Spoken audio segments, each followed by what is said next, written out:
Alright guys, day 34, part 1. So, in this video I want to talk about a study that was conducted by scientists and the conclusion they drew from it.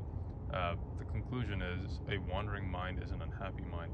So what the researchers found in this study was that when you're not fully present, when you're not consciously aware of what's going on, when you're not immersed in the present moment, you are unhappy. You tend to be unhappy. And even if you're thinking positive thoughts, you're imagining the perfect scenario. Maybe you're daydreaming about your dream girl. If you're a young teenager, maybe you're thinking about you making a lot of money and dreaming about success and daydreaming about having a nice car, having a mansion, waking up in a nice place, and having everything that you want. And although that can motivate some people, that can certainly motivate some people. What the scientists found was that regardless of whether the thoughts were good or bad, if your mind was wandering, if you weren't fully present in the moment, you tend to be unhappy. And what I think is the reason behind that. And don't get me wrong, like I also my mind tends to wander quite a bit. I've gone on walks for several hours at a time in the past, just wandering, just imagining scenarios, just thinking about shit that has nothing to do with the present moment, that has nothing to do with pursuing my goals. I was just daydreaming about the outcome.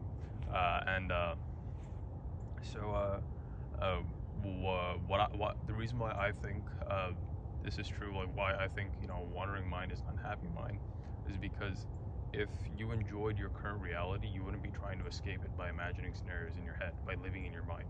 If you're living entirely in your head, that means you don't enjoy what's going on in front of you right now. You don't enjoy your current life, your current situation, the reality of it, and you're trying to escape that by letting your mind wander and dream about whatever it is that you want to achieve in life. And so I think honestly it's pretty dangerous to do that, because it means you're letting the actual reality, true life, just pass you by, and every moment just becomes faster and faster, and just gets away from you, because so much time goes by with you living inside your head that you forget to appreciate the little things. And it also, for you guys out there who are just rational, who just who are just like relentless about pursuing their goals, it also makes you less productive, because you're spending less time being present in the moment. Less time being present means it's much more difficult to achieve flow. I've talked about flow before. It's when your skill sets match the difficulty of the task and you're able to get a ton of shit done. You tap into a flow state where you become completely immersed in whatever it is that you're doing, and you work super efficiently. Well, guess what? In order to tap into a flow state, you need to be fully present and fully immersed in that task. And so not being as present also makes you less productive. So the point I'm trying to make is, instead of trying to escape your reality by imagining scenarios in your mind, work towards making your reality the kind of life that you want to live, so that you'll be fully present in it. But in order to do that, you need to be fully present in it right now. Find something about it that you enjoy, and use that to ground yourself in the present moment every single day, so that you can still pursue your goals without being miserable the entire time.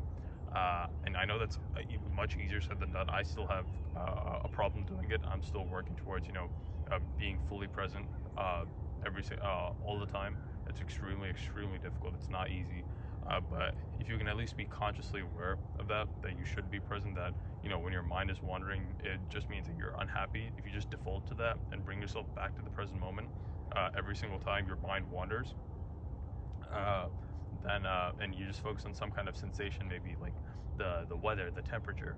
If you're taking a shower, people tend to daydream in the shower quite a bit. So like think about the hot water or the cold water hitting your skin, or whatever it may be, any kind of physical sensation. It's pretty easy to ground yourself in the present moment based off of that if you actually pay attention to it. Just try to do that. Try to be more present, and you'll be happier as a result, according to science. And so even I've noticed that when I'm fully present, there are times like when I just no music, I go on a walk, I'm completely present, I'm just taking in the surroundings, enjoying nature.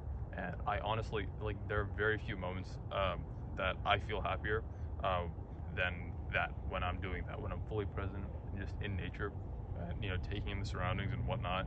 and really appreciating everything. Um, and so it's difficult to do that if your mind wanders constantly. So, anyways, I hope you got some value out of this one, and I'll see you in the next one. Peace.